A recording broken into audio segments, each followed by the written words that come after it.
Herkese merhaba arkadaşlar, kanalımıza hoş geldiniz. Bugün sizlere Elçin Sangu ve Barış Arduç'tan yepyeni haberler hazırladım. Elçin Sangu ve Barış Arduç hala neden bu kadar konuşuluyor? Türk dizi tarihinin en sevilen ekran çiftlerinden biri denildiğinde birçok kişinin aklına Elçin Sangu ve Barış Arduç geliyor. Yıllar önce birlikte rol aldıkları projeyle büyük bir başarı yakalayan ikili aradan geçen zamanına rağmen hala hayranlarının gündeminde. Özellikle sosyal medyada Elçin Sangu ve Barış Arduç'un eski sahneleri sık sık paylaşılmaya devam ediyor. Hayranlar ikilinin ekrandaki uyumunun unutulmaz olduğunu düşünüyor ve onları yeniden aynı projede görmek istediklerini her fırsatta dile getiriyor.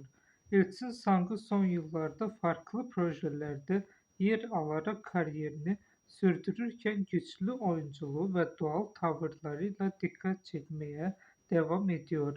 Başarılı oyuncu seçtiği projelerle adından söz ettirmeyi başarıyor.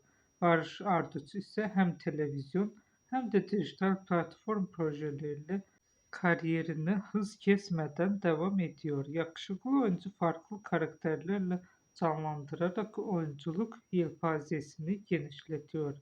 Magazin dünyasında zaman zaman ikilinin yeniden aynı yapımda buluşabileceği yönünde iddialar ortaya atılıyor. Her ne kadar resmi bir açıklama yapılmasa da bu söylentiler bile hayranlarını heyecanlandırmaya yetiyor. Birçok kişi Elçin Sangu ve Barış Arduç'un başarısının sırrını samimi oyunculuklarına bağlıyor.